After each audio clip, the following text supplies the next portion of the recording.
첫째, 남은 생활비 반환 금액을 6개월 내에 모두 갚는다. 엄마, 그건 너무. 둘째, 아파트의 소유권을 내 명의로 이전하고 너희는 3개월 내에 이사 간다. 어머니, 그럼 저희는 갈 곳이 없어요. 셋째, 차량은 즉시 반납한다. 이 조건을 거부하면 정식 재판으로 진행됩니다. 그럼 소송 비용과 이자까지 추가로 부담하게 되겠죠. 이거 말고 다른 대안은 없는 거예요? 박 사장님이 결정하실 일입니다. 선택해 소송으로 가든지 합의하든지. 구독과 좋아요, 알람 설정 꾹 눌러주세요. 62세 박인숙 씨는 새벽 4시에 눈을 떴습니다. 몸이 천근만근이었지만 국밥집을 운영한 지난 30년 동안 한 번도 늦게 일어난 적이 없었습니다. 평소와 같이 국밥집에 나간 박인숙 씨는 가볍게 스트레칭으로 하루를 시작했습니다. 정신이 말똥해지기 시작하자 곧바로 냄비에 사골을 넣었습니다. 뜨거운 물이 부글부글 끓어오르기 시작하자 인숙 씨의 머릿속도 바빠졌습니다. 오늘은 인숙 씨에게 특별한 날이었기 때문입니다. 인숙 씨의 아들인 승우가 여자친구를 집에 데려오는 날이었기 때문입니다. 벌써 결혼을 생각할 나이가 되었구나. 인숙 씨는 흐뭇하면서도 왠지 모를 서운함이 느껴졌습니다. 남편 없이 홀로 승우를 키운 세월이 주마등처럼 스쳐 지나갔습니다. 그래도 이제 새 인생을 살아가겠다고, 새로운 가족을 데리고 오겠다고 했던 만큼 준비를 잘해줘야겠다 싶었습니다. 인숙 씨는 냉장고에서 고기와 야채를 꺼냈습니다. 아들의 여자친구가 어떤 사람일지 몰랐지만 정성껏 대접하고 싶었습니다. 인숙 씨도 처음 시댁에 인사 갔을 때 시어머니가 정성껏 차려준 밥상이 떠올랐습니다. 처음 받아보는 따뜻한 세월에 상처받은 마음들이 사르르 아무는 듯한 느낌을 받았습니다.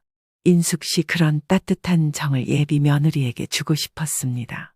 항상 그런 생각을 하고 있었던 인숙 씨에게 아들 승우 씨가 기회를 주었습니다. 엄마, 저녁에 시간 있으세요? 며칠 전 승우 씨가 건넨 한마디에 인숙 씨는 설레기 시작했습니다. 인숙 씨는 분주히 재료를 손질하며 오늘 저녁에 만나게 될 예비 며느리를 상상했습니다. 저녁 7시가 되자 초인종이 울렸고 인숙 씨는 물기 묻은 손을 닦은 후 서둘러 문을 열었습니다. 문 앞에는 아들 승우 씨와 긴 생머리에 또렷한 이목구비를 가진 젊은 아가씨가 서 있었습니다.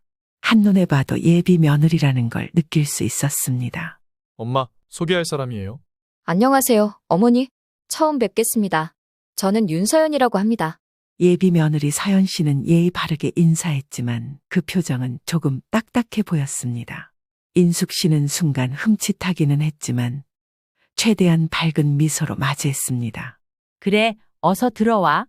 둘 다 배고프지? 저녁 차려놨으니까 어서 앉아. 엄마가 신경 많이 쓰셨네. 고마워요. 감사합니다, 어머니.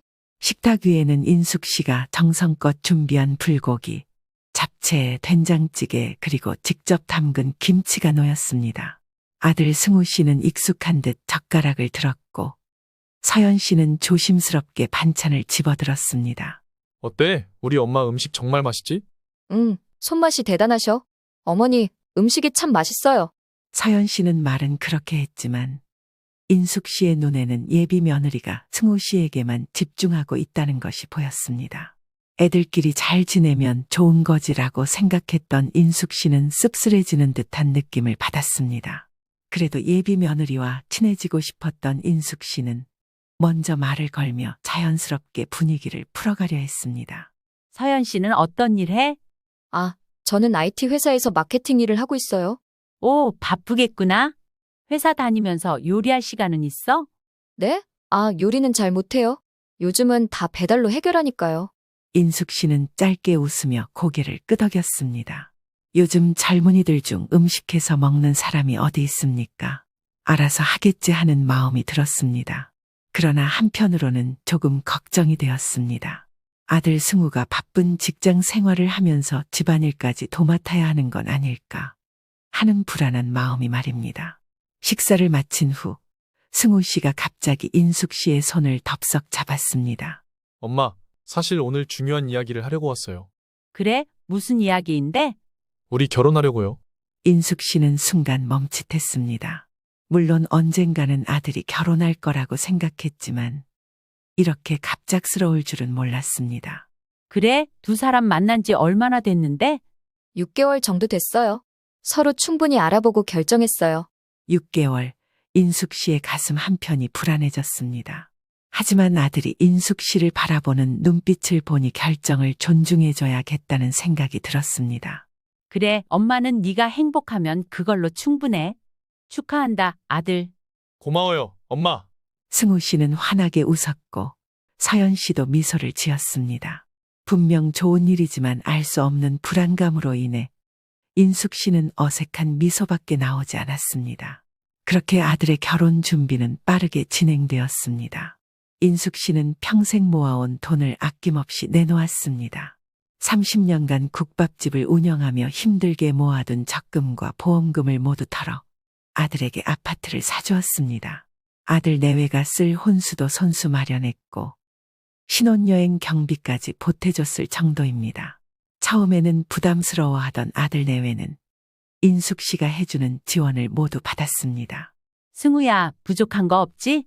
필요한 거 있으면 말해. 엄마, 이 정도면 충분해요. 너무 감사해요. 어머니 덕분에 정말 좋은 출발을 할 수 있을 것 같아요. 결혼식이 끝난 후에도 박인숙 씨는 여전히 국밥집을 운영하며 바쁜 하루를 보내고 있었습니다. 신혼여행을 다녀온 아들 내외는 처음엔 안부 인사를 많이 했습니다. 하지만 요즘에는 일이 많이 바쁜 건지 아들로부터 오는 연락은 뜸해졌지만 괜히 아이들에게 부담을 주고 싶지 않아 먼저 연락하지 않았습니다. 그래도 명절이 다가오는 만큼 곧 아들 내외를 볼 수 있을 거라는 생각에 설레기만 했습니다. 그렇게 아들 승우 씨가 결혼한 후 처음 맞이하는 명절이 다가왔습니다. 인숙 씨는 예년처럼 아들의 집에서 함께 명절을 보내리라 기대하며 하루 전부터 명절 음식을 준비했습니다. 새벽부터 정성껏 갈비찜을 하고 전을 부치며 콩나물국까지 끓였습니다. 평생 명절마다 해왔던 일이었고 이번에도 달라질 게 없을 거라 생각했습니다. 인숙 씨는 아들에게 전화를 걸었습니다. 승우야, 내일 몇 시쯤 올 거니? 네가 좋아하는 갈비찜 해놨다. 엄마, 그게 우리 먼저 서연이네 집에 들렀다가 갈게요. 늦어도 점심때쯤 갈 수 있을 것 같아요. 그래, 그래도 같이 아침 차리는 게 좋지 않겠니? 엄마, 서연이 부모님도 기다리시잖아요. 나중에 볼 수 있는 거잖아요. 인숙 씨는 순간적으로 서운한 감정을 느꼈지만 아들의 입장을 이해하려 애썼습니다. 알겠다. 그럼 점심 준비해놓고 있을게. 네, 엄마, 너무 신경 쓰지 마세요. 다음 날 인숙 씨는 아들 부부가 오기만을 기다렸지만 시간이 지나도 오지 않았습니다.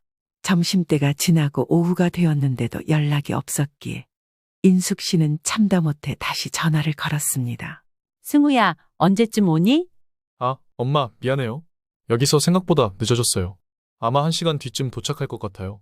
결국 아들 부부가 도착한 건 오후 4시가 넘은 시각이었습니다. 왔니? 배고프지? 얼른 앉아. 전 다 식겠다.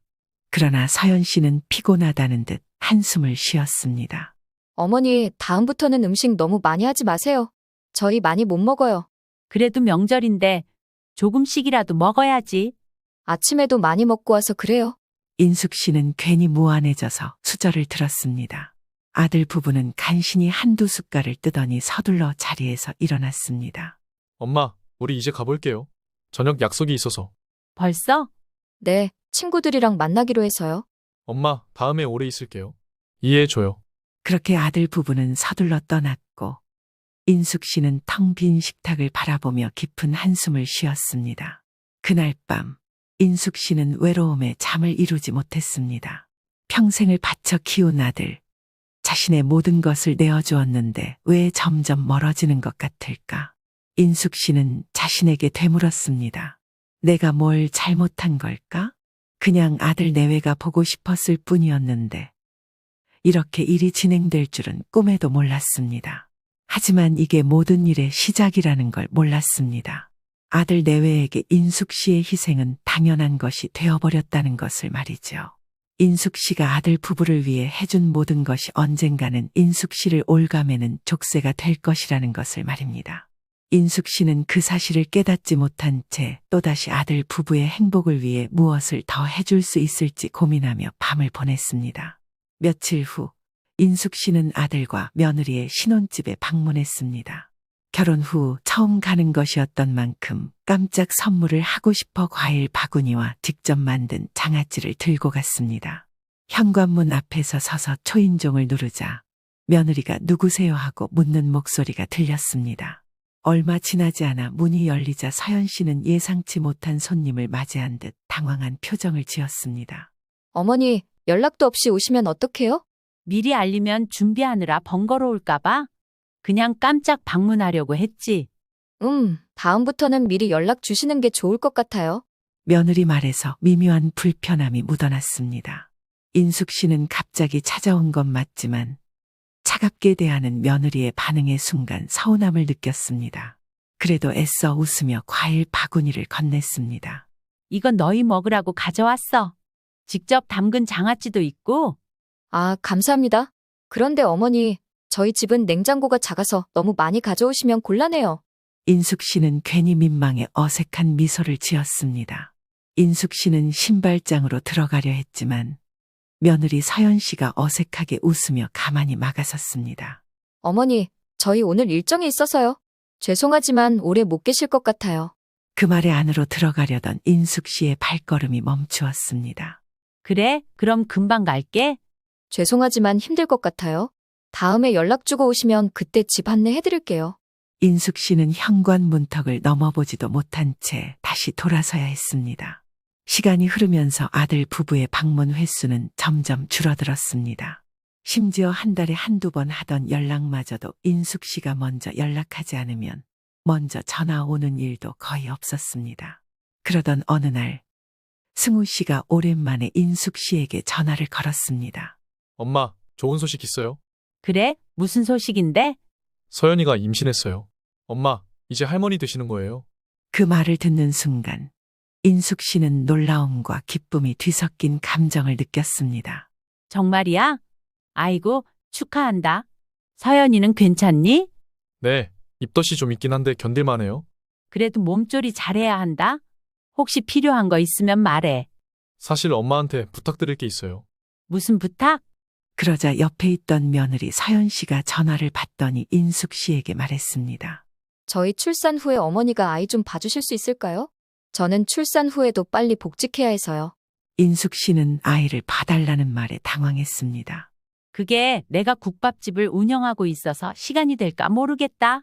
엄마, 다른 할머니들도 다 손주 봐주잖아요.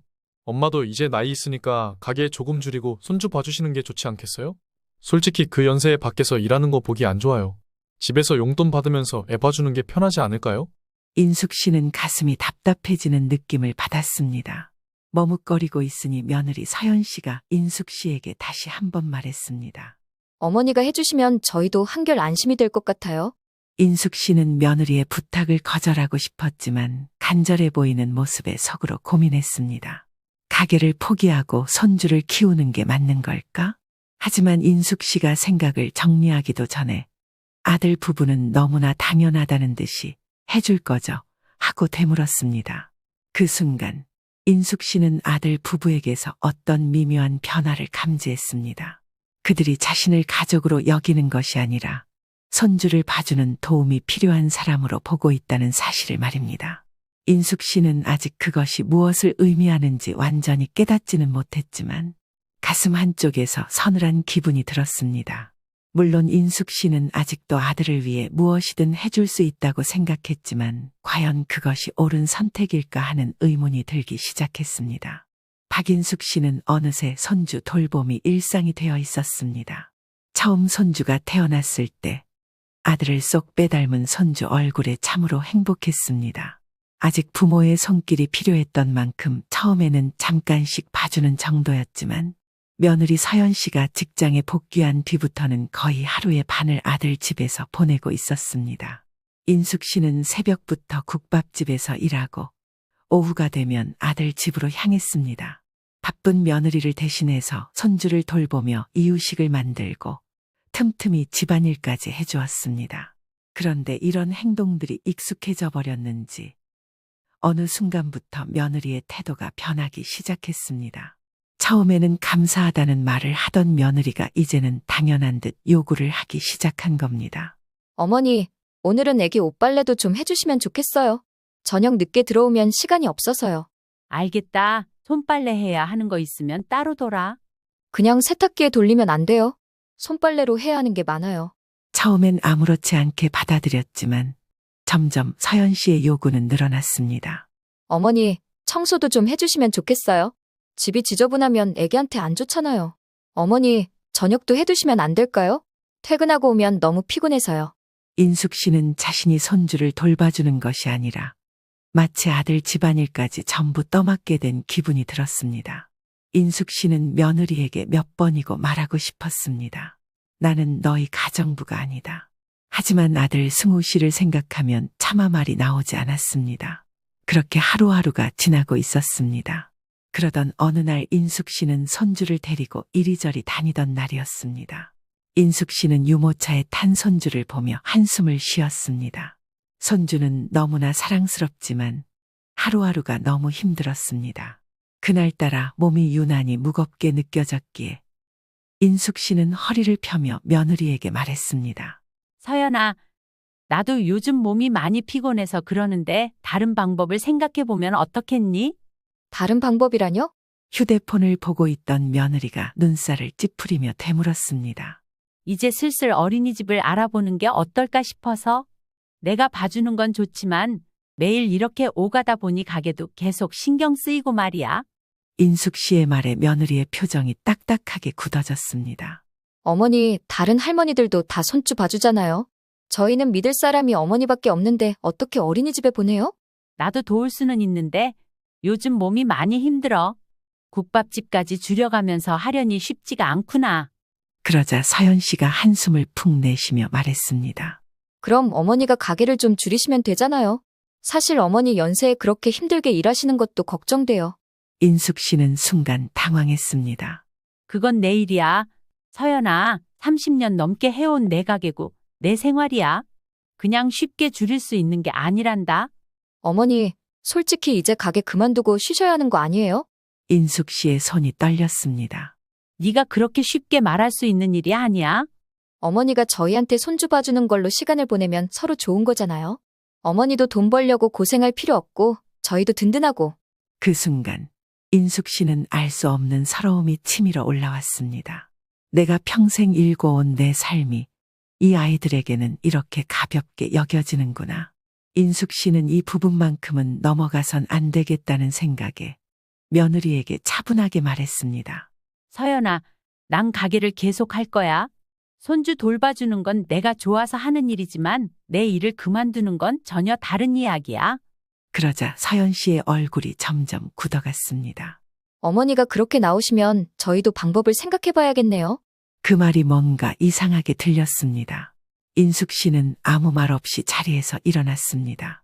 그날 저녁 아들 승우 씨가 인숙 씨에게 전화를 걸어왔습니다. 엄마, 오늘 서연이랑 무슨 이야기 하셨어요? 그냥 내가 요즘 몸이 힘들다고 했지. 엄마, 서연이 속상해 하잖아요. 엄마가 갑자기 그렇게 말씀하시면 어떡해요? 갑자기가 아니야. 승우야, 너희 결혼하고 나서부터 계속 이랬어. 승우 씨는 한숨을 쉬었습니다. 그리고는 마치 인숙 씨를 타이르는 듯한 어조로 말했습니다. 엄마, 솔직히 말하면 서연이랑 나도 엄마가 좀 더 도와주셨으면 좋겠어요. 엄마도 나 키우느라 고생하셨잖아요. 근데 이제 와서 힘들다고 하시면 곤란해요.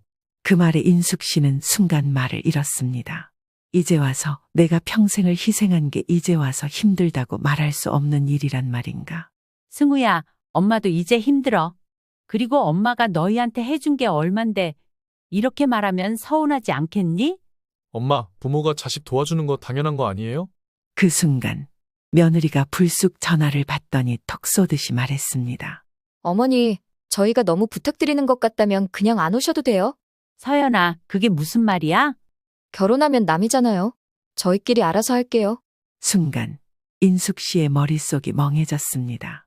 결혼하면 남이라고?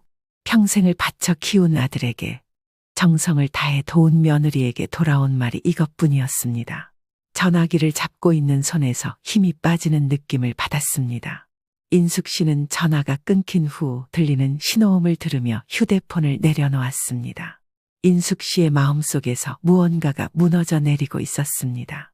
그날 밤 인숙 씨는 처음으로 국밥집을 팔아야 할지 고민했습니다. 나는 대체 무엇을 위해 살아왔던 걸까? 인숙 씨는 세상이 무너지는 듯한 느낌을 받았습니다. 박인숙 씨는 그날 이후로 마음속에서 무언가가 변하고 있음을 느꼈습니다. 결혼하면 남이라. 그 말이 머릿속을 떠나지 않았습니다. 평생을 바쳐 키운 아들이 자신이 해준 모든 것을 당연하게 여기던 며느리가 인숙 씨에게 던진 단 한마디였으니 말입니다. 아침에 눈을 떴을 때도, 국밥집에서 손님을 맞을 때도, 밤에 잠자리에 들 때도 그 말이 귓가를 맴돌았습니다. 그렇다면 나도 남처럼 행동해야 하지 않을까? 그동안 너무 많은 것을 내어줬는데 돌아오는 게 이것뿐이라는 사실이 슬펐습니다. 국밥집에서 번 돈을 모아 아들에게 아파트를 사주었고 혼수까지 마련해줬습니다. 신혼집을 채울 가구며 가전제품까지 손수 골랐고 생활비까지 꾸준히 보태주었습니다. 그뿐인가? 며느리가 출산 후 복직하겠다며 아이를 맡겼을 때 인숙 씨는 자신의 생활을 희생하면서까지 손주를 돌봤습니다. 그런데 돌아온 건 단 한마디였습니다. 결혼하면 남이잖아요. 그 말이 인숙 씨의 마음을 완전히 바꿔놓았습니다. 며칠 동안 인숙 씨는 깊이 고민했습니다. 이대로 참고만 있어야 할까? 아들에게 해준 모든 것을 그냥 넘겨줘야 할까? 손에 쥐고 있는 것이 하나도 없는 삶이 과연 옳은 걸까? 인숙 씨는 오래전부터 알고 지내던 변호사 정성민 씨에게 전화를 걸었습니다. 박 사장님, 웬일이세요? 요즘 연락이 없으셔서 궁금했는데. 성민 씨, 나 좀 도와줄 수 있을까? 도움이야 당연히 드려야죠. 무슨 일이세요? 내가 아들한테 해준 재산을 되찾고 싶어? 정성민 씨는 잠시 침묵했습니다. 아들 사랑을 알고 있었던 만큼 인숙 씨의 말에 말문이 막힌 것 같았습니다. 갑자기 무슨 일이 있었던 거예요? 이제야 정신이 든 것 같아서 그래. 성민 씨, 내가 해준 게 얼만데 이제 와서 나는 남이라고 하더라. 인숙 씨는 그동안 있었던 일을 하나하나 설명했습니다. 정성민 씨는 전화 너머로 들리는 인숙 씨의 이야기를 조용히 듣고 나서 입을 열었습니다. 박 사장님, 법적으로 접근하려면 몇 가지 따져봐야 할 게 있어요. 일단 아파트랑 차량 같은 건 증여세를 내고 승우 씨 명의로 바뀌었을 가능성이 크거든요. 이 경우에는 되찾기가 쉽지 않아요. 그런 방법이 없는 거야? 아니요. 하지만 혼수 비용이나 생활비 같은 건 증여가 아니라 임시 대여금으로 주장할 수 있어요. 특히 송금 내역이나 계약서 같은 증거가 있으면 소송을 걸어볼 만합니다. 인숙 씨는 가만히 생각했습니다. 그동안 아들에게 보내준 돈은 모두 은행 거래 내역에 남아있지 않을까 싶었습니다. 그리고 아파트 계약서를 작성할 때 인숙 씨는 아들 결혼 자금 대출이라고 메모해 두었던 게 생각났습니다. 이거라면 승산이 있겠어? 성민 씨, 내가 가진 자료들 좀 확인해 줄 수 있어? 그럼요. 다 가지고 오세요. 서류 검토해보고 가능성을 따져봅시다. 인숙 씨는 서랍 깊숙이 보관해 두었던 모든 영수증과 송금 내역을 꺼냈습니다. 수십 년 동안 모아온 돈이 한순간에 아들 부부에게 넘어간 과정을 다시금 눈으로 확인하자 속에서 치밀어 오르는 감정을 감출 수 없었습니다. 이제라도 되찾아야 해.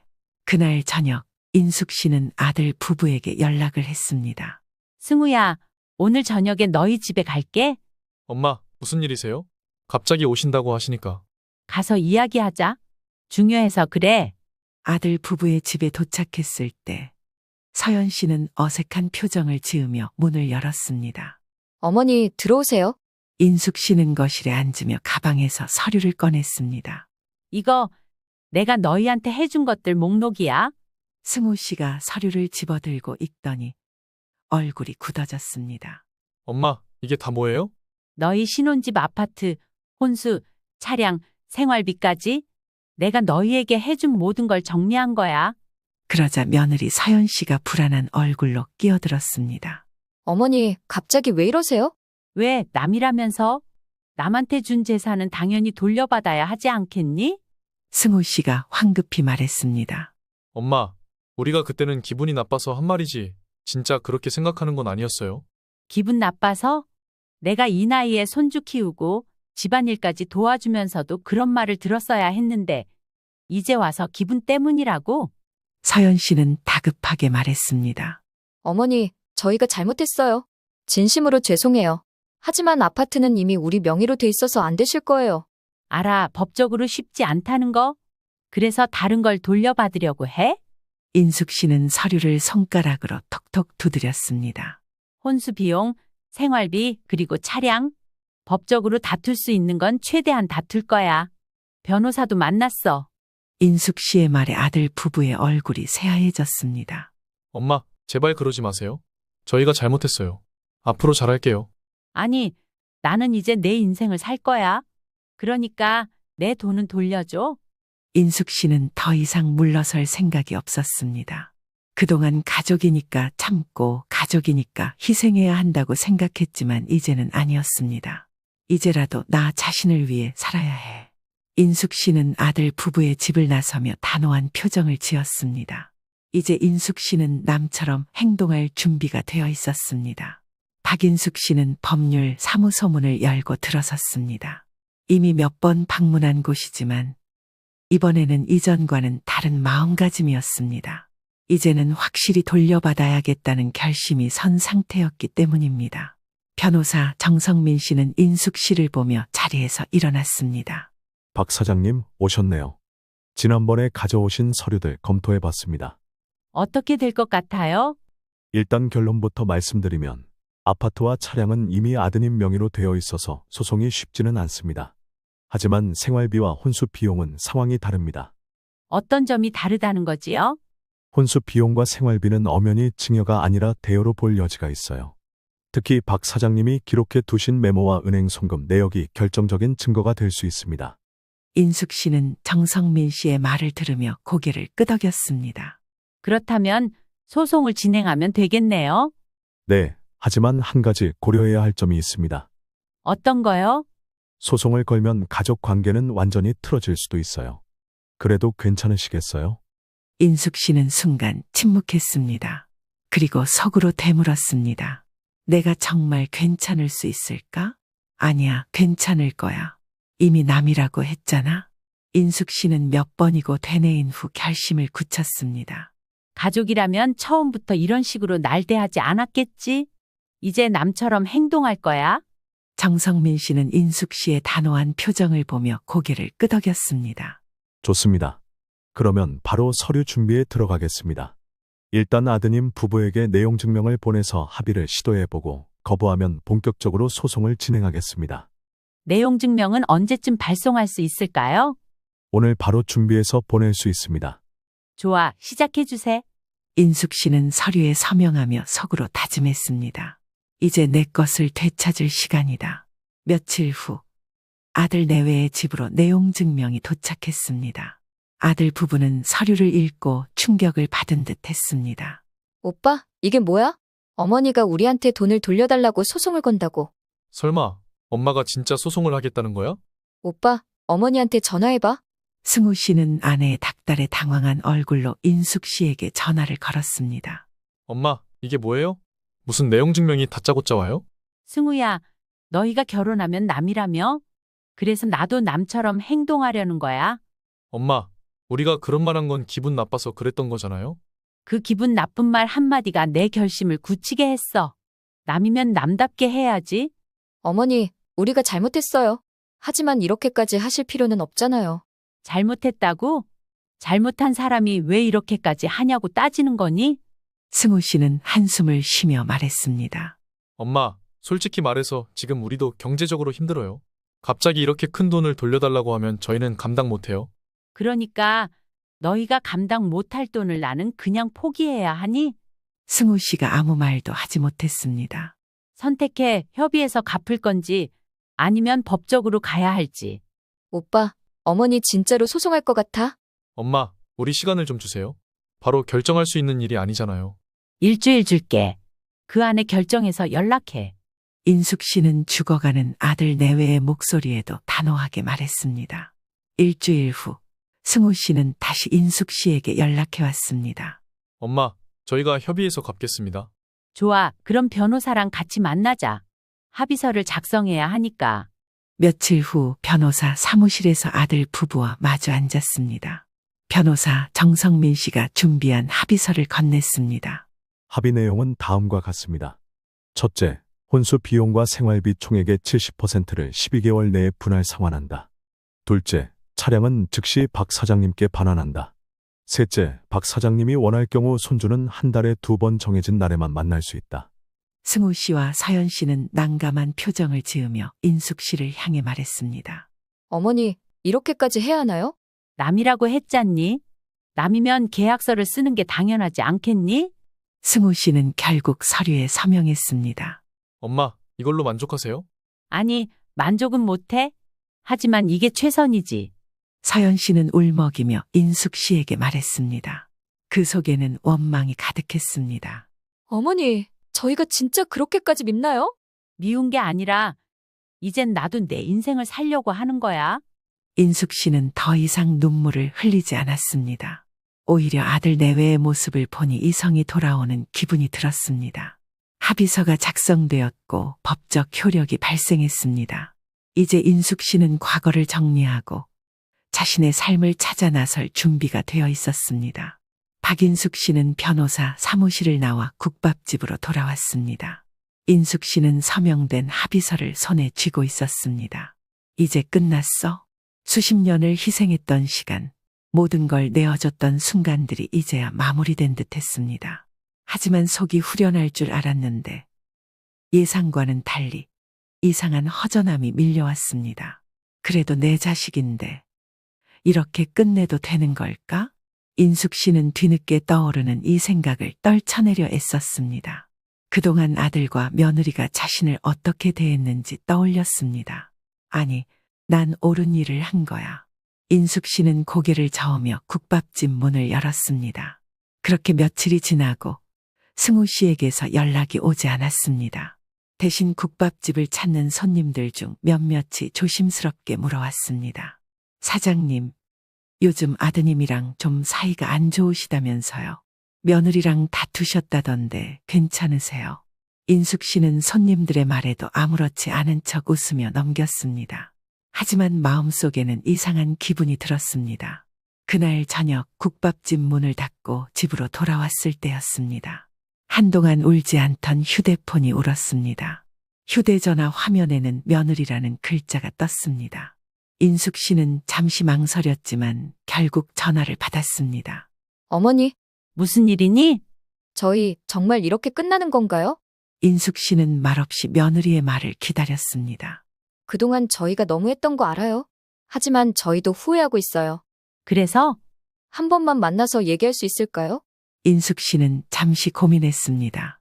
인숙 씨는 이미 자신의 길을 가기로 했지만 그래도 마지막으로 한 번은 만나야겠다는 생각이 들었습니다. 알겠다. 내일 저녁에 시간 내볼게. 네, 감사합니다. 다음 날 인숙 씨는 약속 장소로 나갔습니다. 아들 내외가 함께 나와 있었습니다. 멀리서 봐도 두 사람은 초조한 얼굴을 하고 있는 게 인숙 씨 눈에 들어왔습니다. 엄마, 와주셔서 고마워요. 무슨 얘기를 하고 싶은 거니? 어머니, 저희가 정말 잘못했어요. 하지만 이렇게까지 해야 했어요? 인숙 씨는 자신을 타박하는 듯한 며느리의 말에 피식 웃었습니다. 이렇게까지? 서연아, 너희가 먼저 날 남이라고 했어? 난 그 말대로 행동한 것뿐이야. 엄마, 그땐 우리가 너무 감정적으로 말한 거였어요. 그게 진심은 아니었어요. 그런데 왜 이제야 후회하는 거니? 사실 경제적으로 너무 힘들어요. 합의서대로 생활비를 갚으려면 저희가 감당이 안 돼요. 인숙 씨는 힘들다고 말하는 아들 내외의 모습에 순간 착잡한 기분이 들었습니다. 하지만 이내 마음을 다잡았습니다. 그럼 이제 와서 날 다시 가족으로 받아달라는 거야? 엄마, 그런 뜻이 아니라 그냥 조금만 유예해 주시면 안 될까요? 이제 와서 후회하면 뭐하니? 네가 내 입장이었으면 너는 이걸 받아들일 수 있겠니? 승우 씨는 아무 말도 하지 못했습니다. 아니, 할 수 없을 겁니다. 그러자 며느리가 조심스럽게 말했습니다. 어머니, 손주라도 보러 오시지 않겠어요? 아이가 어머니를 찾을 때가 있어요. 인숙 씨의 가슴이 철렁 내려앉는 듯한 느낌을 받았습니다. 손주는 아무 죄가 없었으니 말입니다. 하지만 인숙 씨는 다시 상처받고 싶지 않았습니다. 나중에 생각해 볼게. 인숙 씨는 일어나 자리에서 나와 버렸습니다. 며칠 후 인숙 씨는 오랜 친구 미숙 씨를 만났습니다. 미숙 씨는 인숙 씨를 보자마자 손을 덥석 잡으며 걱정스러운 눈을 한 채 말했습니다. 야, 너 요즘 얼굴이 왜 그래? 그냥 좀 피곤해서 그래. 거짓말하지 마. 너 또 그 아들 부부 때문에 마음 쓰고 있는 거지? 인숙 씨는 자신의 마음을 잘 알아주는 친구의 모습에 피식 웃으며 고개를 저었습니다. 이제 신경 안 쓰려고 해? 그래야지. 너도 이제 네 삶을 살아야 해. 그렇지. 나도 그렇게 생각하려고. 미숙 씨는 인숙 씨를 빤히 바라보았습니다. 근데 가끔은 네가 손주 보고 싶을 수도 있잖아. 인숙 씨는 손주라는 단어에 잠시 생각에 잠겼습니다. 물론 보고 싶기는 했지만 아들 부부에게 다시 끌려가고 싶지는 않았습니다. 그래도 나는 이제 내 길을 가야 해. 미숙 씨는 인숙 씨의 말에 고개를 끄덕였습니다. 맞아. 네가 선택한 길이잖아.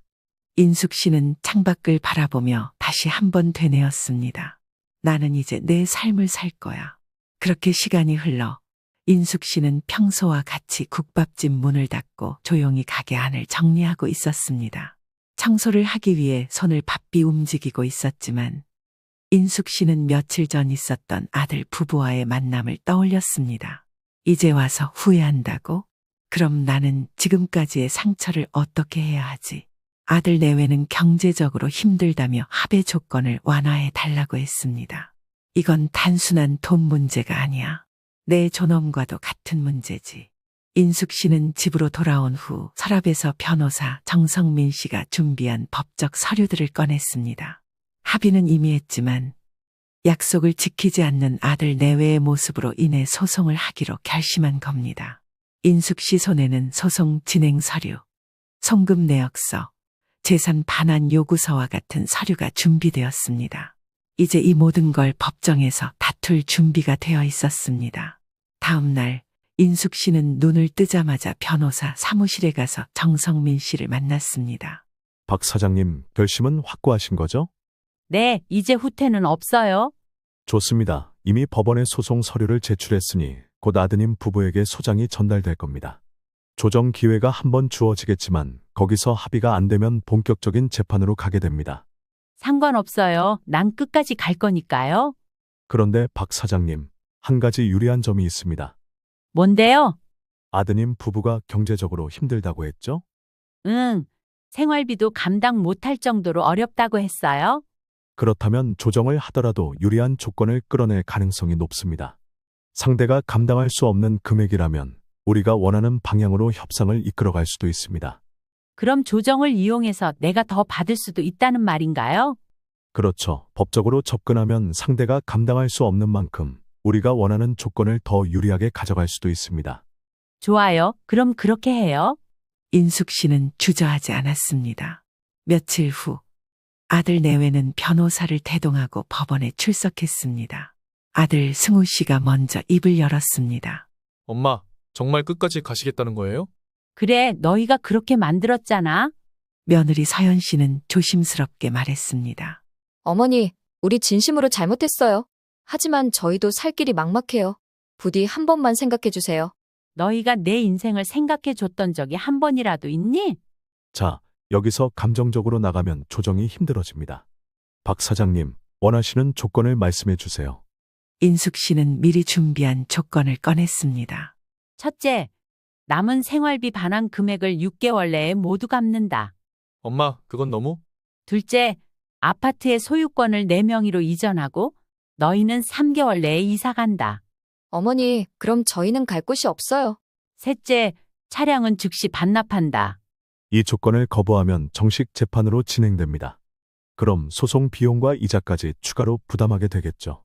아들 내외는 난감한 얼굴로 서로를 바라보았습니다. 이거 말고 다른 대안은 없는 거예요? 박 사장님이 결정하실 일입니다. 인숙 씨는 아들의 말에도 불구하고 단호하게 말했습니다. 선택해 소송으로 가든지 합의하든지. 승우 씨는 결국 고개를 숙였습니다. 알겠습니다. 합의하겠습니다. 어머니, 정말 이렇게까지 해야만 했나요? 그래야만 했어? 인숙 씨는 남이 되겠다고 한 사람들에게 남처럼 행동하기로 결심했기에 더 이상 후회하지 않기로 맹세했습니다. 인숙 씨는 오랜만에 느긋한 아침을 맞이했습니다. 국밥집을 운영하는 30년 동안 새벽같이 일어나 육수를 고아야 했지만 이제는 아닙니다. 아파트를 되찾았고 차량도 반환받을 뿐 아니라 남은 생활비도 6개월 내에 갚는 조건으로 합의를 마쳤으니 말입니다. 그날 오랜 친구 미숙 씨와 다시 한번 만남을 가졌습니다. 카페에 도착하자 미숙 씨가 먼저 와서 기다리고 있었습니다. 야, 너 요즘 표정이 아주 달라졌어. 그래 보여? 그럼 완전 자유인이 다 됐구먼. 인숙 씨는 그제서야 피식 웃었습니다. 이제 좀 마음이 가벼워졌어? 아직 완전히 실감은 안 나지만. 당연하지. 그동안 네가 얼마나 묶여 살았니? 이제라도 네 인생을 찾은 거야. 근데 있잖아, 가끔은 손주가 보고 싶을 때가 있어. 미숙 씨는 커피를 한 모금 마시더니 인숙 씨를 보았습니다. 그렇겠지. 하지만 다시 얽히면 또 끌려다닐 거야.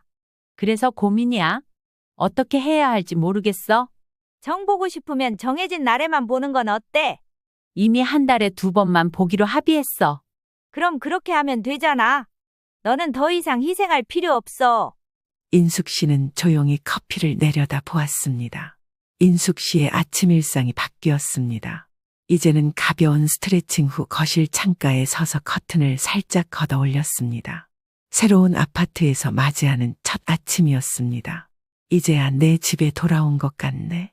인숙 씨는 창밖을 바라보며 조용히 중얼거렸습니다. 이 집은 원래 인숙 씨가 아들에게 사준 아파트였지만 이제는 인숙 씨의 이름으로 다시 돌아온 곳입니다. 모든 걸 되찾았으니 이제는 나를 위해 살아야지. 그날 오후 인숙 씨는 국밥집에 들렀습니다. 새로운 직원들을 고용하고 운영 시간을 줄였기 때문에 예전처럼 몸이 힘들지는 않았습니다. 가게 문을 열고 들어서자 직원이 반갑게 인사했습니다. 그래, 오늘 장사는 어때? 인숙 씨는 가볍게 웃으며 대답했습니다. 이제는 직원들이 잘 운영할 수 있도록 해야지. 나도 내 인생을 좀 즐겨야 하잖아. 인숙 씨는 국밥 한 그릇을 말아 자리에 앉았습니다. 며칠 후 손주를 만나기로 한 날이 다가왔습니다. 합의서대로 한 달에 2번만 만나는 것이었지만 인숙 씨는 한동안 손주를 보지 않았습니다. 이제 가도 될까? 인숙 씨는 잠시 고민했지만 결국 약속 장소로 향했습니다. 카페에 도착하자 승우 씨가 먼저 와 있었습니다. 엄마, 오셨네요. 그래, 서연이는? 서연이는 회사 일이 있어서 못 왔어요. 인숙 씨는 고개를 끄덕이며 자리에 앉았습니다. 잠시 후 아이를 안고 있던 부모가 다가왔습니다. 할머니, 손주는 인숙 씨를 보자 활짝 웃으며 두 팔을 벌렸습니다. 아이고, 많이 컸구나. 할머니가 널 얼마나 보고 싶었는지 아니? 손주는 해맑게 웃으며 인숙 씨의 얼굴을 만졌습니다. 엄마, 이렇게라도 만나주셔서 감사해요. 난 이 아이가 보고 싶었을 뿐이야. 너희 부부가 보고 싶었던 건 아니고. 승우 씨는 씁쓸한 표정을 지었습니다. 엄마, 이제 저희를 용서해 주시면 안 돼요? 용서라는 건 시간이 지나야 하는 거야. 그리고 난 아직 너희를 용서할 생각이 없어. 인숙 씨는 단호하게 말했습니다. 그래도 저희가 많이 반성하고 있어요. 그럼 반성한 만큼 행동으로 보여줘. 승우 씨는 말없이 고개를 끄덕였습니다. 인숙 씨는 아들의 모습에 한숨을 푹 내쉬었습니다. 인숙 씨는 예전처럼은 아니겠지만 언젠가는 아들 내외를 마주하고 싶어질 때가 찾아오지 않을까 하는 생각을 잠시 했습니다. 인숙 씨는 손주에게 시선을 돌리며 따스하게 미소를 지었습니다. 오랜만에 만난 손주는 아무것도 모르는 맑은 눈을 한 채 오롯이 인숙 씨만 바라보았습니다. 이제야 자유를 찾았어. 인숙 씨는 따스한 손주의 체온을 느끼며 깊이 숨을 들이쉬었습니다. 이제부터는 오롯이 자신을 위해 살아갈 거라고 생각하며 평화로움을 만끽했습니다. 엄마, 그냥 우리도 힘들어서 그런 거잖아. 힘들면 남의 집을 빌려서 돈을 벌어도 된다는 거야? 그렇게까지 말할 필요는 없잖아. 남도 아니도 진짜. 그러니까 엄마, 벌금은 좀 천천히 갚으면 안 돼? 천천히 갚는 건 없어. 내일까지 답장 안 하면 바로 소송 들어간다. 난 지금까지 할 만큼 했다고 생각해. 너무한 건 너희들이야. 엄마, 그러지 마. 다 너희가 한 짓이야. 감당해.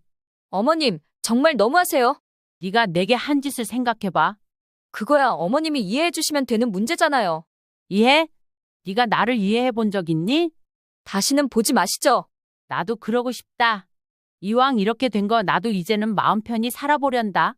너희도 이번 일을 교훈 삼아 니들 인생 좀 되돌아보면서 살아라. 이게 어른으로서 해줄 수 있는 마지막 조언이다. 잘 살아. 62세 김경자 씨는 오늘도 주방에서 익숙한 손놀림으로 반죽을 치대며 속으로 계산을 하고 있었습니다.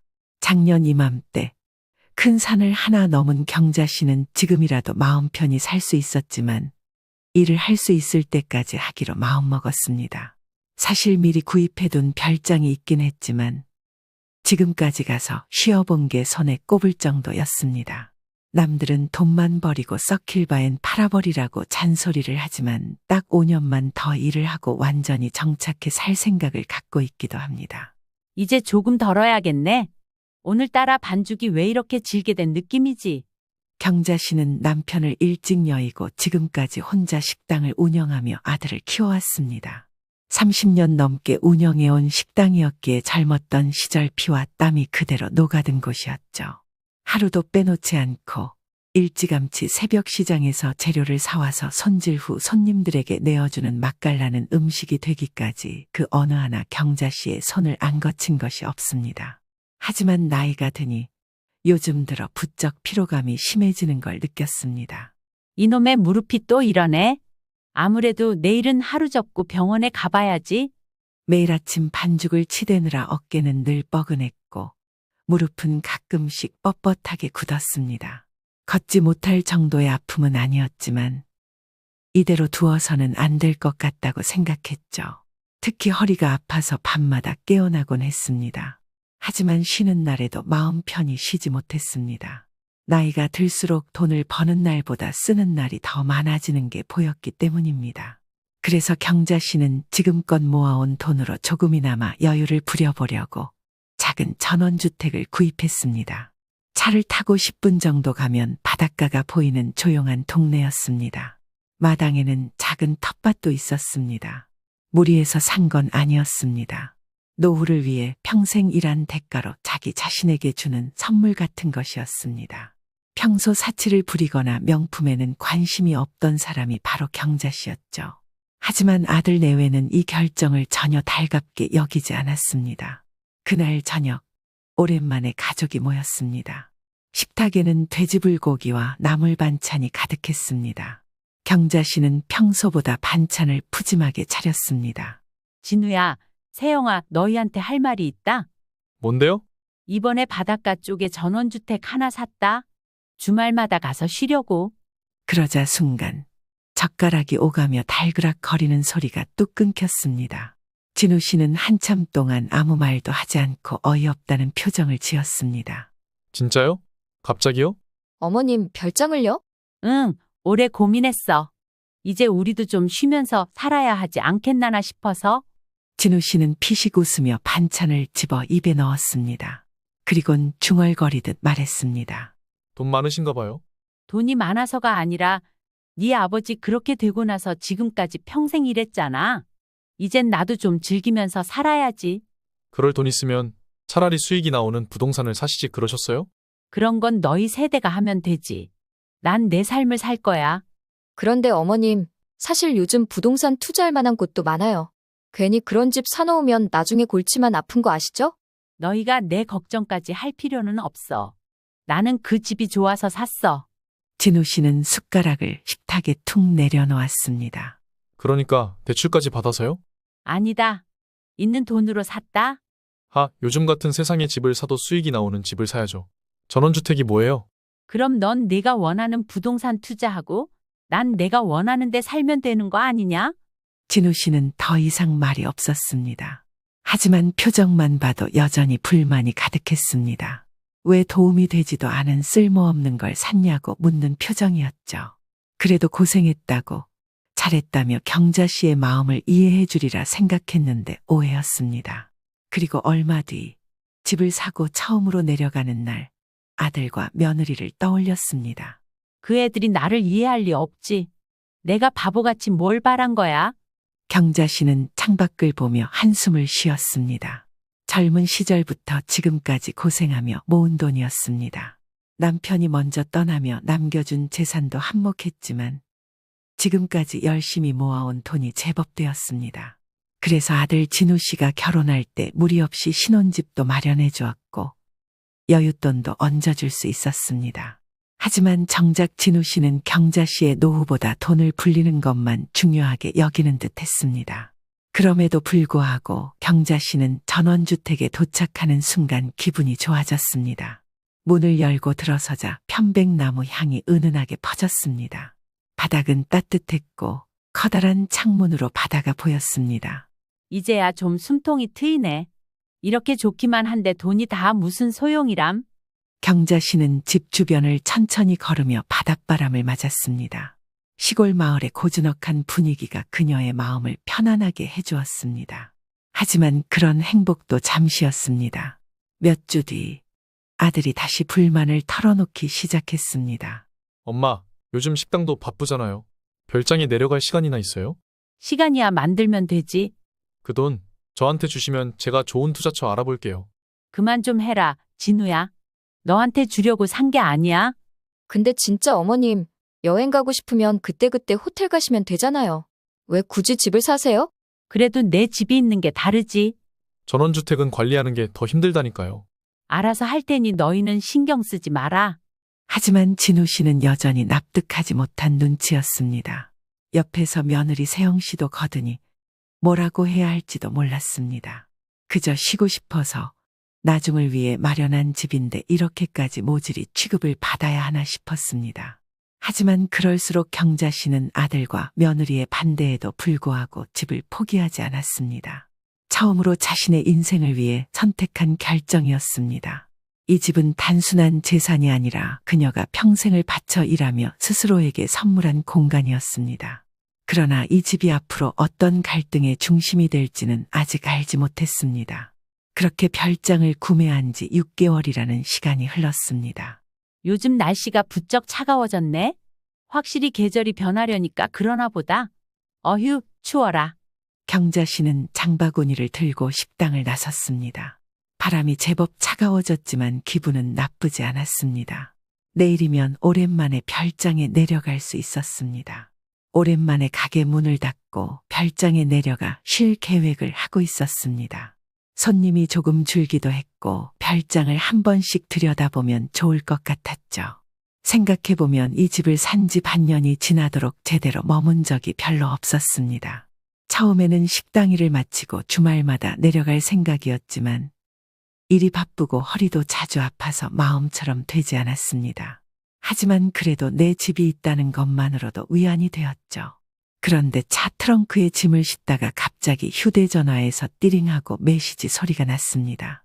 전기요금 고지 이번 달 청구 금액 48만 5천 원. 경자 씨는 순간 화면을 잘못 본 줄 알았습니다. 뭐야, 이게? 지난달 전기요금도 많아야 2만 원 정도였습니다. 집이 비어있는 날이 대부분이었으니 기본요금 수준밖에 나오지 않았습니다. 그런데 어떻게 48만 원이 나올 수 있단 말인가. 경자 씨는 뭔가 잘못됐다고 직감했습니다. 혹시나 하는 마음에 진우 씨에게 전화를 걸었습니다. 내려올 사람이 경자 씨밖에 없었지만 진우 씨 내외에게 집 주소를 가르쳐 준 적이 있었기에 혹시나 싶었습니다. 진우야, 혹시 네가 별장에 다녀갔니? 네? 아니요. 왜요? 전기요금이 이상해서 이번 달에 50만 원 가까이 나왔어. 에이, 그거 검침 오류 아닐까요? 한전에 문의해보세요. 그래도 너무 많잖아. 가서 확인 좀 해보려고. 엄마, 그냥 한전에 전화해보세요. 굳이 내려가실 필요까지야. 아니, 직접 확인하는 게 빠르지. 가봐야겠다. 아들의 태도가 어딘가 불편해 보였습니다. 하지만 경자 씨는 대수롭지 않게 넘겼습니다.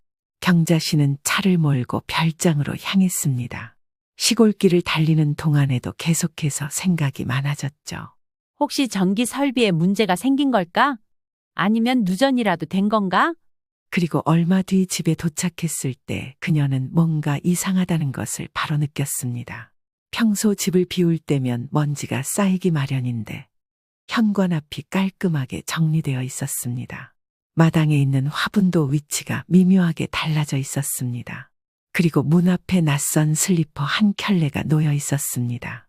경자 씨는 조심스럽게 문을 열었습니다. 집 안으로 들어서는 순간 어딘가 익숙하지 않은 냄새가 났습니다. 생선이나 고기를 구운 냄새 같았습니다. 거실을 둘러보니 테이블 위에는 반쯤 남은 물병과 컵이 놓여 있었고 소파에는 구겨진 담요가 아무렇게나 널려 있었습니다. 누가 봐도 최근까지 사람이 머물렀던 흔적이었습니다. 경자 씨는 냉장고 문을 열었습니다. 안에는 얼마 전 사둔 음식이 아닌 처음 보는 반찬통과 음료수가 들어 있었습니다. 더 이상할 것도 없이 싱크대 옆에는 며칠치 설거지가 쌓여 있었습니다. 순간 가슴이 쿵 내려앉았습니다. 도대체 누가 이런 짓을? 경자 씨는 혹여나 다른 누군가가 있는 건 아닌지 온 집안을 살피기 시작했습니다. 그저 누군가가 머물다간 흔적이 있을 뿐 집안에 있지는 않았습니다. 경찰에 신고를 할까 하다가 문득 진우 씨가 생각나 전화를 걸었습니다. 일전에 집 주소를 알려주며 종종 내려가도 되냐는 말을 들었던 게 생각이 났기 때문입니다. 차라리 진우 씨 내외가 왔다가 간 흔적이라면 이해할 수 있었습니다. 진우야, 너 솔직히 말해. 혹시 내가 별장에 누구 데려왔어? 아니라니까요. 무슨 소리예요? 지금 집에 와 있는데 누가 봐도 사람이 지낸 흔적이 있어? 냉장고에도 모르는 반찬이 들어있고 컵도 그대로야. 그럴 리가요. 엄마가 착각하는 거 아닐까요? 진우야, 거짓말하지 마라. 네가 아니면 도대체 누가 이 집에서 지낸 거야? 엄마, 제가 아니라니까요. 진우 씨는 단호하게 부인했지만 목소리에 미묘한 떨림이 있었습니다.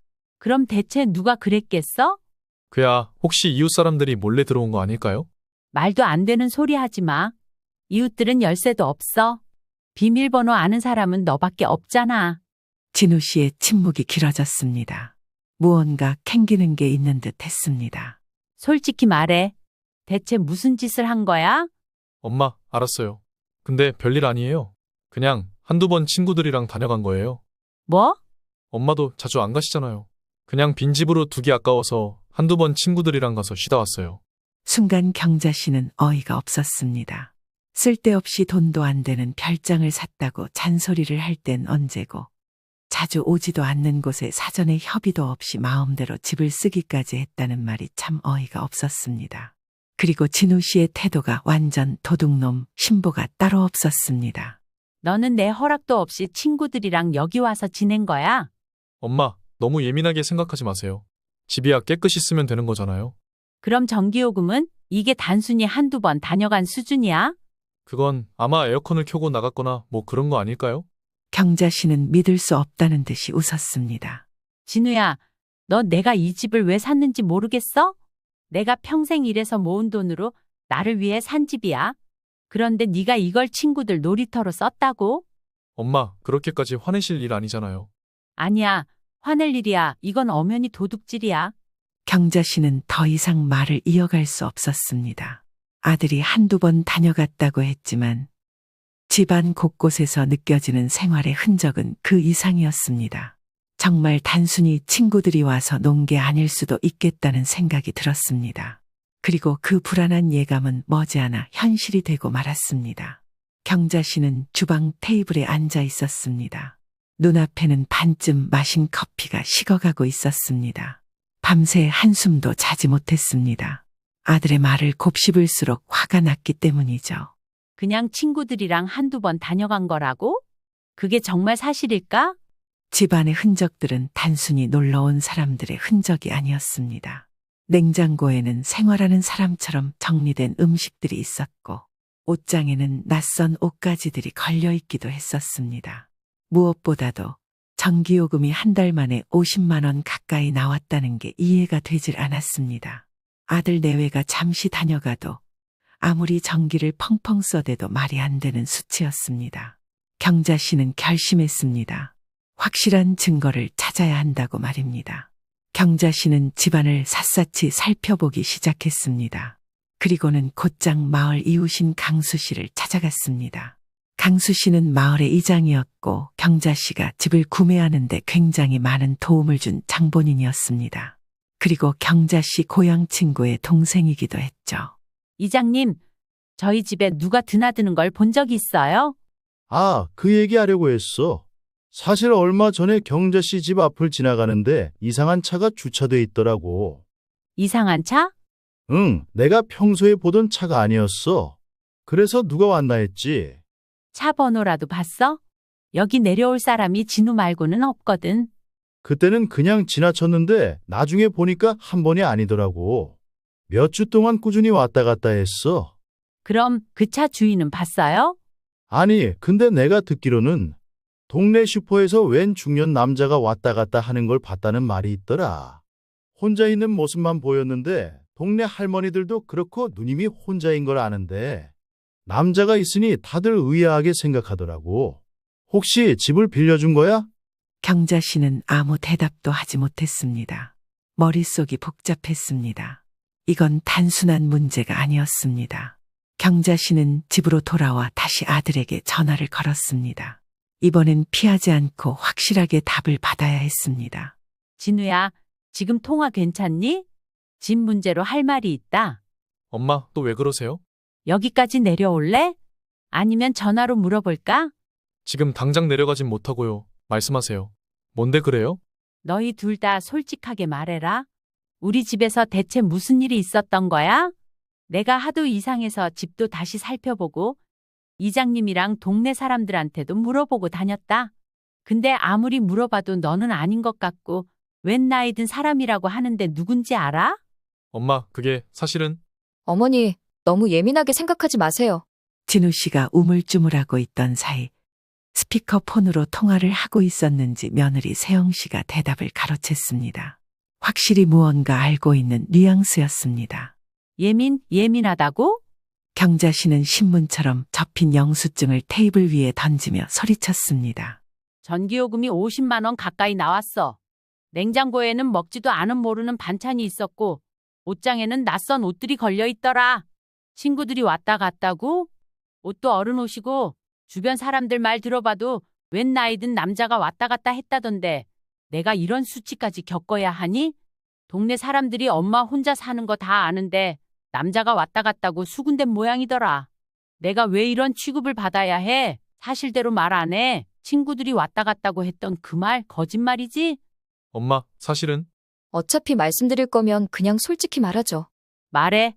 아버지가 쉬고 싶다고 하셔서 그쪽으로 잠깐 모신 거예요. 뭐? 장인어른이 잠깐 쉬고 싶다고 하셨어요. 그래서 별장에서 좀 계셨죠. 어머니, 큰일 아니에요. 아빠가 몸이 안 좋으셔서 잠깐 머무신 것뿐이에요.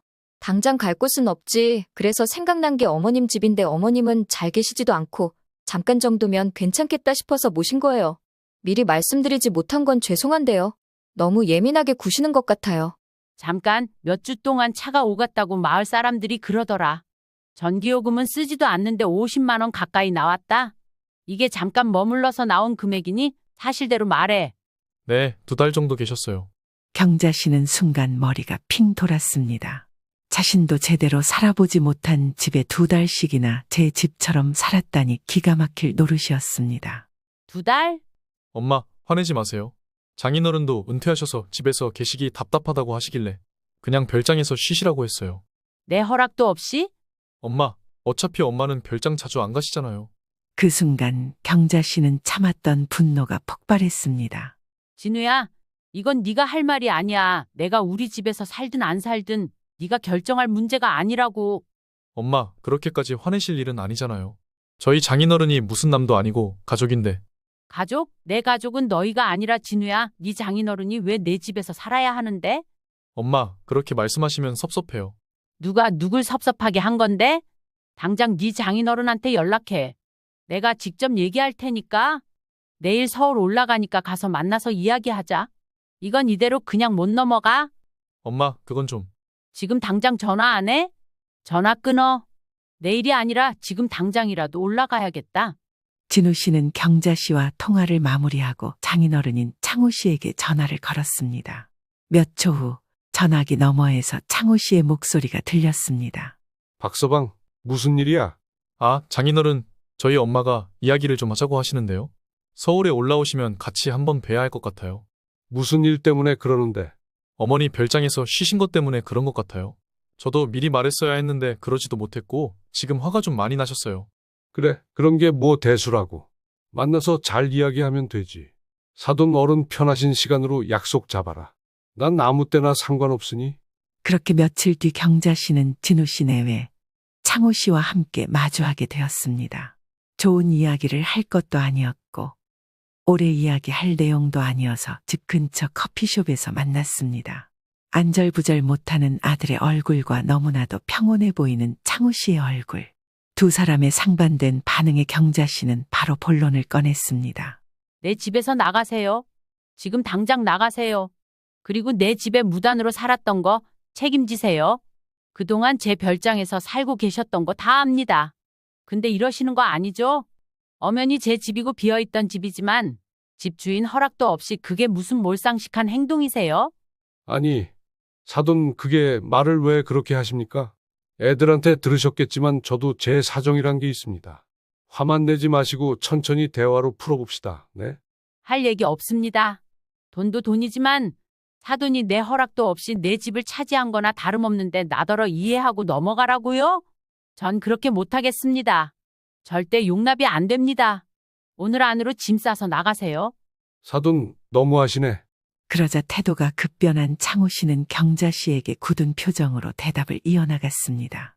사람이 살다 보면 사정이라는 게 있는데 어쩜 그렇게 매정하실 수 있습니까? 우리가 남도 아니고 엄연히 가족인데 그 정도도 이해 못 해주십니까? 내가 너무해? 내 집에서 2달 동안 거주한 사람이 할 말은 아니죠? 그리고 지금 누가 누굴 가르치려고 들어요? 뭐 묻은 개가 주인 나무란다더니 지금 적반하장인 거 아시죠? 긴 말 하지 않겠습니다. 전기세, 수도세, 사용하신 거 다 내놓으시고 제가 처음에 인테리어 해놨던 거 고장난 곳도 있던데 그것도 다 물어주고 가세요. 경자 씨는 단호하게 이야기를 했습니다. 그리고 아들을 바라보았습니다. 진우 씨는 고개를 푹 떨구고 있었고 세영 씨는 창호 씨와 눈빛을 정신없이 주고받고 있었습니다. 그리고는 이때다 싶어 진우 씨에게도 한마디 건넸습니다. 너 이걸 어떻게 해결할지 한번 생각해봐. 오늘까지만 참아줄게.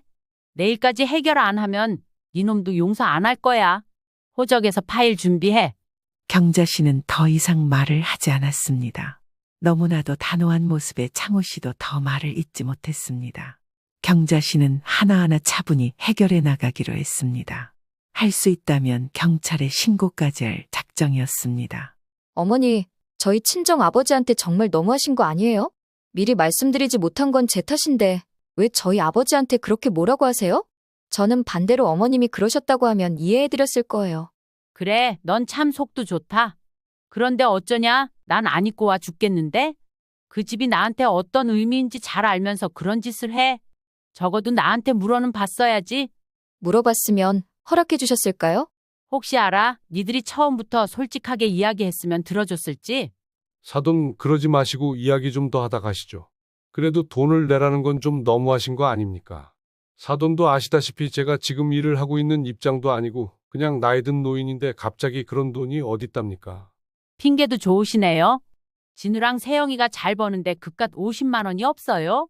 아무튼 이번 주 금요일까지 다 해결해 놓지 않으면 제 생각대로 알아서 처리해 버릴 테니 그렇게 아세요. 전 분명히 경고했습니다. 그렇게 화기애애한 분위기는 고사하고 화만 잔뜩 내고 끝난 만남. 하지만 그 일은 아무것도 아니었습니다. 별장 문제로 신경이 곤두서 있던 어느 날 경자 씨는 낯선 번호로부터 전화를 받았습니다. 여보세요? 여기 시청 건축과에서 연락드렸습니다. 다름이 아니라 최근 민원이 접수되어 연락드렸습니다. 민원이요? 네, 김경자 씨 소유의 주택이 불법 임대 운영을 했습니다. 신고가 들어왔습니다. 최근 해당 주택에서 장기간 외부인이 거주했고 숙박 영업이 이루어졌다는 신고가 접수되었습니다. 원래 본인이 사용할 용도로 구매한 주택은 주택의 용도이지. 따로 숙박업을 하시려면 사업자 등록도 하셔야 하고 허가를 받아야 할 수 있는 일인데 무단으로 확인되셨네요. 그래서 벌금이 부과될 예정이라 사전 고지차 연락드린 겁니다. 불법 임대라니요? 저는 그런 적 없습니다. 전화 잘못하신 거 아니에요? 거기에 제가 살지도 않았는데 무슨 불법 임대예요? 저희가 확인한 사실이 맞다면 베어비앤비라는 중개 어플을 통해서 숙박업을 하셨던 게 맞고요. 허가되지 않은 숙박시설은 불법이고 원칙에 따라 벌금이 부과될 예정이니 참고하시면 될 것 같아요. 벌금은 약 700만 원입니다. 고지서는 모바일로 따로 보내드립니다. 확인하시러 날짜에 맞춰 내주시면 됩니다. 그럼 수고하세요. 시청 직원의 전화를 받고 경자 씨는 숨이 멎을 것 같았습니다. 갑자기 큰 벌금은 무엇이며 불법으로 임대를 했다는 건 무엇인지 알 길이 없었습니다. 어떻게 이런 일이 벌어진 걸까? 그녀는 급히 아들에게 전화를 걸었습니다. 박진우, 당장 식당으로 와라. 엄마, 또 왜요? 당장 오라고 했어. 1시간 후 진우 씨 내외가 경자 씨의 식당에 들어섰습니다. 경자 씨는 테이블 위에 휴대폰을 집어던졌습니다. 깜짝 놀란 진우 씨는 경자 씨의 휴대폰을 집어들었습니다. 네가 눈이 있다면 이게 뭔지 봐라. 이걸 보고도 내가 화가 안 나게 생겼어? 시청에서 연락이 왔더라. 불법 임대 신고가 들어왔고 벌금이 700만 원이 나왔다고. 나는 모르는 일인데 불법 임대는 또 무슨 말인지 도통 이해가 되질 않아서 그래. 엄마, 그건? 네가 설명해봐라. 도대체 무슨 짓을 한 거냐? 베어비앤비는 또 뭐고? 엄마, 그게 사실은 그냥 장인어른이 집에 계신 동안 생활비라도 조금 더 벌려고 그래서 그런 거예요. 뭐라고? 알아듣게 말해. 처가 쪽지인 몇 명이 숙소를 찾고 있었어요. 그래서 그냥 방을 좀 빌려드렸죠. 빌려줬다고? 어차피 빈집이잖아요. 그리고 돈도 좀 벌면 좋잖아요. 그리고 그렇게 해서 돈이 벌리니까 생각보다 짭짤하고 좋더라고요. 그래서 두세 번 정도 손님 받았어요. 경자 씨는 순간 말문이 막혔습니다. 사돈에 이어 얼굴도 모르는 사람들이 내가 마련한 집에서 실컷 뒹굴고 갔다니 어이가 없었습니다. 행복하고 여유로운 노후를 꿈꾸며 마련한 집인데, 큰 결심을 하게 해준 집인데 이런 식으로 더럽혀지는 게 싫었습니다. 너 지금 네 입으로 뭐라고 했는지 알기나 하냐?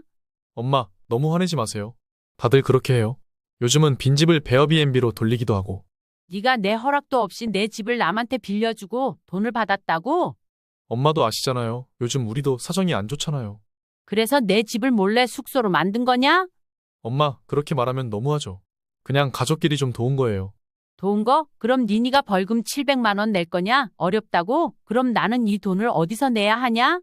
엄마, 너무 그렇게 몰아가지 마세요.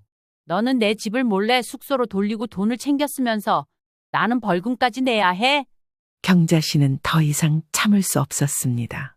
오늘 당장 이 돈 마련해 와라. 못하면 나도 가만히 안 있을 거다. 이미 사돈도 눈치채셨을 거다.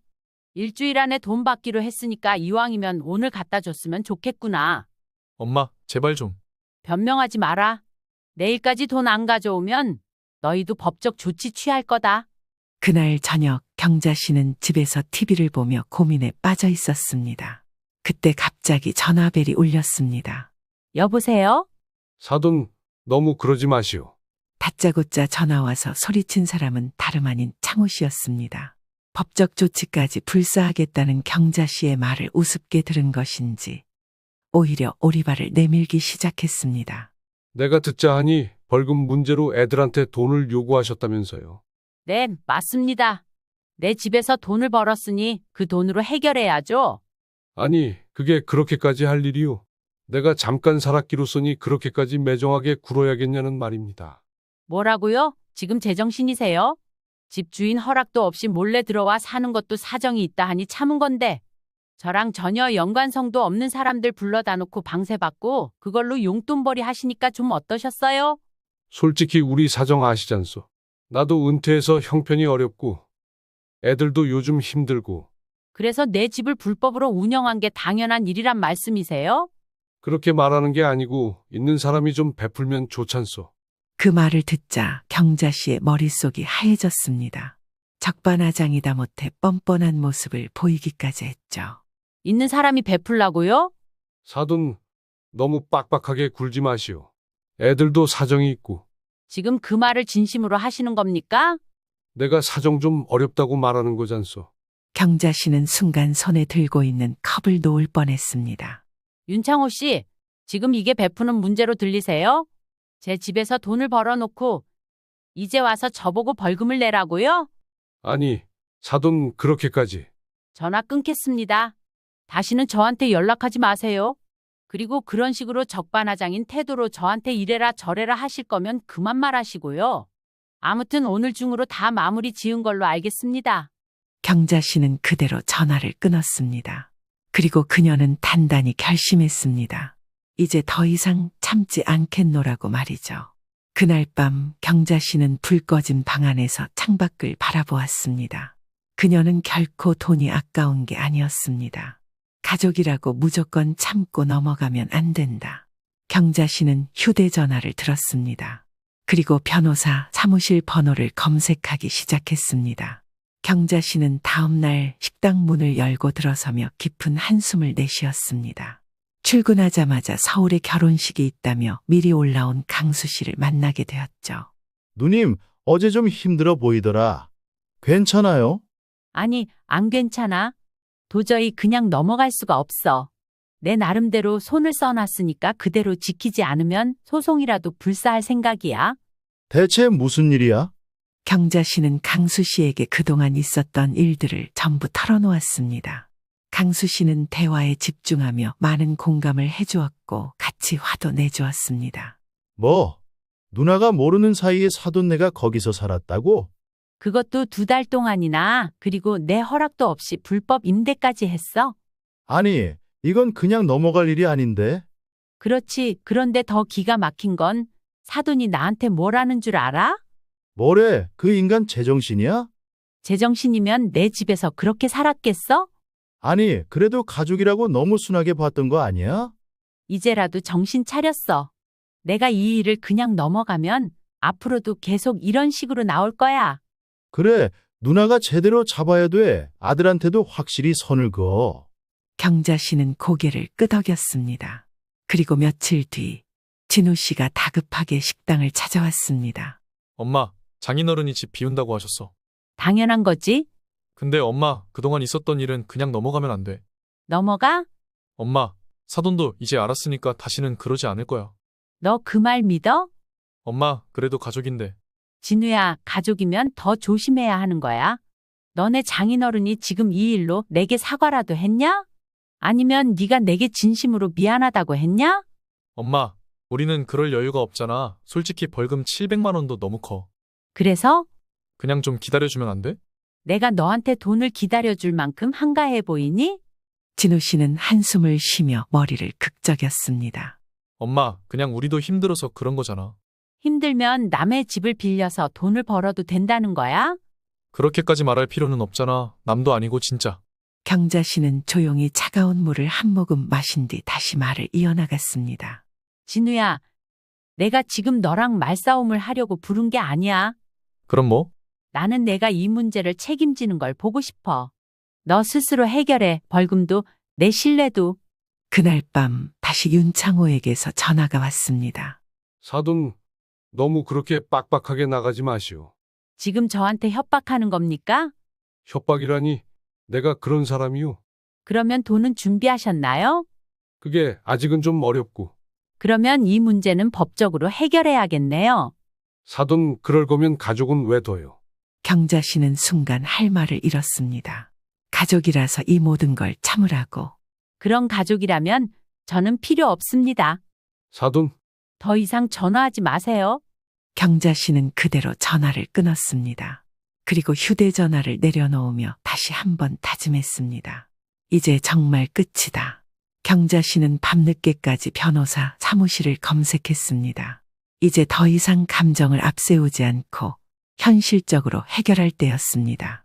내가 참으면 내 인생이 망가진다. 이제는 법이 해결할 차례였습니다. 이곳에 오는 것 자체가 그녀에겐 큰 결심이었습니다. 가족을 상대로 법적 대응을 한다는 것에 대한 부담이 완전히 사라진 것은 아니었습니다. 하지만 그동안 참은 시간들을 떠올릴 때마다 그녀는 단단히 마음을 먹었습니다. 경자 씨는 사무실 안으로 들어가 의자에 앉았습니다. 맞은편에 앉은 변호사가 서류를 정리하며 조용히 말을 건넸죠. 제 집에서 가족들이 몰래 불법 임대를 했어요. 저는 전혀 몰랐고요. 그 일로 벌금까지 부과됐습니다. 경자 씨는 다시 한번 지금까지 있었던 일을 변호사에게 모두 털어놓았습니다. 이야기를 다 듣고 잠시 생각하더니 여러 법 조항에 대해 설명해 주기 시작했죠. 직접적인 증거는 없지만 이웃들이 증언이 있었고 아들 내외가 저랑 얼마 전에 대화하면서 자기들이 한 짓 다 시인했다며 말입니다. 변호사는 잠시 생각에 잠기는 듯 했습니다. 김경자 씨, 이런 경우에는 두 가지 방법이 있습니다. 첫째, 불법 임대를 한 아드님과 돈 측에 민사 소송을 거는 방법. 둘째, 손해배상을 요구하는 내용 증명을 보내는 방법입니다. 그런데 소송하려면 최소 몇 달은 걸릴 겁니다. 하지만 확실한 증거가 있으면 그만큼 승소율이 올라가겠죠. 그리고 소송 전에 내용 증명을 먼저 보내는 것이 좋습니다. 내용 증명이요? 공식적으로 손해배상을 요구하는 서류입니다. 법적 효력이 있기 때문에 상대방이 무시하기 어려울 겁니다. 그리고 무작정 소송을 진행하는 것보다는 내용 증명을 보낸 뒤 분위기나 태도 등을 잘 보고 진행하시는 걸 추천드려요. 그러면 내용 증명을 보내주세요. 벌금 700만 원과 피해 금액까지 포함해서요. 변호사는 고개를 끄덕이며 메모를 했습니다. 며칠 후 경자 씨는 진우 씨에게 전화를 걸었습니다. 진우야, 내용 증명 보냈다? 전화 안 해도 알아서 잘 가겠냐마는 그래도 전화를 해주는 게 예의가 아닌가 싶어서. 뭐라고요? 너랑 네 장인어른한테 너희가 내 집을 불법으로 사용하고 돈을 챙긴 만큼 책임을 져야지. 엄마, 그걸 진짜로 했어? 당연하지. 그럼 장난인 줄 알았냐? 엄마, 가족끼리 이러는 건 좀 너무한 거 아니야? 가족이면 뭐든 용서가 돼야 하냐? 가족이라는 말을 들먹이면 경자 씨가 눈이라도 꿈뻑할 줄 알았나 봅니다. 하지만 아랑곳하지 않고 자신의 의견을 또렷이 전달하는 경자 씨의 모습입니다. 엄마, 우리도 힘들다니까. 세영이도 요즘 너무 스트레스 받아서 잠도 못 자고 있어. 내가 그걸 왜 신경 써야 하니? 엄마, 진짜 우리한테 너무해. 솔직히 별장 어차피 자주 안 쓰잖아. 그 돈도 우리가 투자한 셈 치면 안 돼? 경자 씨는 헛웃음을 지었습니다. 너 지금 네가 무슨 말을 하는지 알고는 있니? 네가 내 집을 몰래 빌려주고 돈을 벌었어. 그런데 그걸 투자라고 엄마랑 장난해. 네가 내 아들이면서 어떻게 그런 말을 해? 그 집 사면서 엄마가 어떤 심정이었는지 넌 이해 못해? 내가 너한테 말 안 했어. 그러니까 엄마, 벌금은 좀 천천히 갚으면 안 돼? 천천히 갚는 건 없어. 내일까지 답장 안 하면 바로 소송 들어간다. 난 지금까지 할 만큼 했다고 생각해. 너무한 건 너희들이야. 엄마, 그러지 마. 다 너희가 한 짓이야. 감당해. 경자 씨는 단호하게 전화를 끊었습니다. 그날 저녁 다시 창호 씨에게서 전화가 왔습니다. 사돈, 이거 너무 심한 거 아니요? 뭐가 심해요? 아니, 가족끼리 법적 대응까지 갈 필요가 있겠소. 박서방 말로는 내용 증명이니 소송이니 한다고 했던 것 같은데 진짜 그렇게까지 할 일입니까? 이해가 안 됩니다. 사돈이 제 집에서 몰래 돈을 벌 때는 그런 생각 안 했습니까? 저야말로 이해가 안 됩니다. 앞으로 하실 말씀 있으시면 전화하지 마시고 변호사한테 하세요. 저는 더 할 말 없습니다. 그야, 우리도 힘들어서 그랬지 않소. 힘들면 남의 집을 마음대로 사용해도 되는 겁니까? 사돈, 너무 빡빡하게 굴지 마시오. 돈도 뭐 나중에 주면 되잖소. 언제요? 그게 정확히는 모르지만 사정이 좀 나아지면. 전 그거 못 믿어요. 벌금 포함해서 1,000만 원 준비하세요. 기한은 일주일입니다. 사돈 그렇게까지. 만약 기한 내에 돈이 준비 안 되면 소송으로 가겠습니다. 사돈, 더 이상 통화할 필요 없습니다. 경자 씨는 그대로 전화를 끊었습니다. 그러고는 창밖을 바라보았습니다. 이제 모든 감정적인 미련은 버렸습니다. 더 이상은 참지 않을 일이었습니다. 이제는 가족이라는 이름으로 자신의 희생을 강요당하는 일은 없을 겁니다. 경자 씨는 다시 변호사에게 전화를 걸었습니다. 내용 증명 답장이 오지 않으면 바로 소송 절차 진행해 주세요. 경자 씨는 그제서야 조용히 숨을 내쉬었습니다. 이제 모든 것을 바로잡을 시간이었습니다.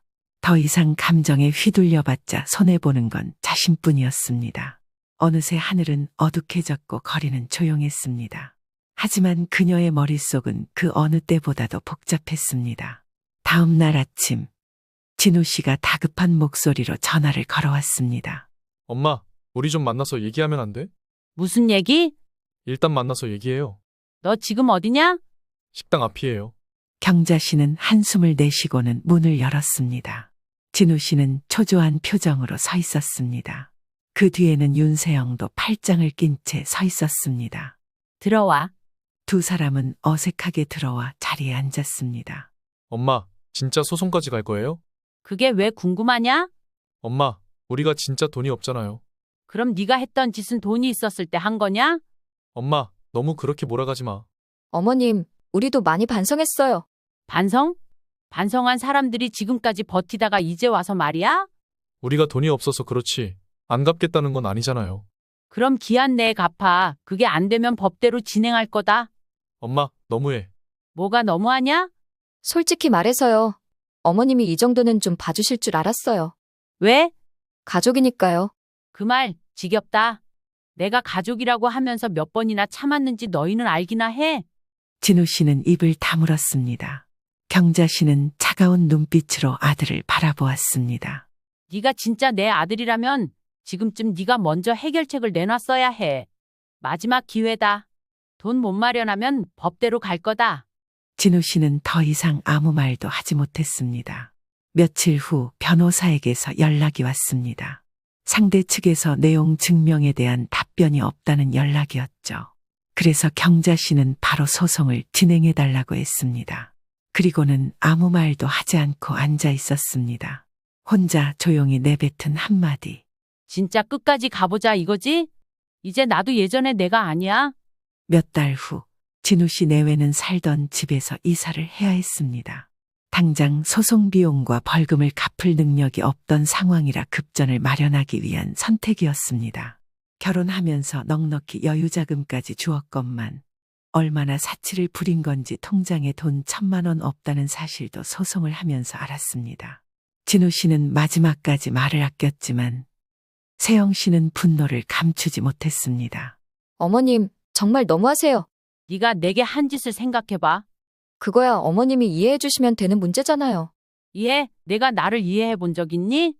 이제 다 끝났어. 세영 씨는 이를 악물었습니다. 다시는 보지 마시죠. 나도 그러고 싶다. 이왕 이렇게 된 거 나도 이제는 마음 편히 살아보련다.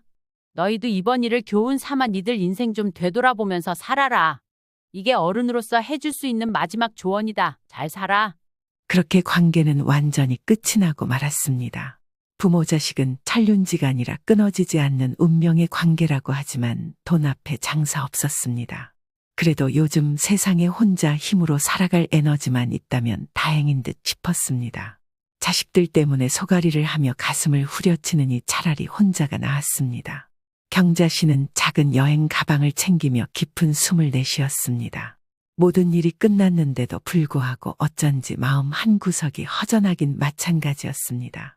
벌금도 해결하고 집도 깔끔히 수리하고 처음 상태로 돌아왔지만 기분이 좋지 않았습니다. 그러나 그녀가 진짜로 얻은 것은 돈이 아니었습니다.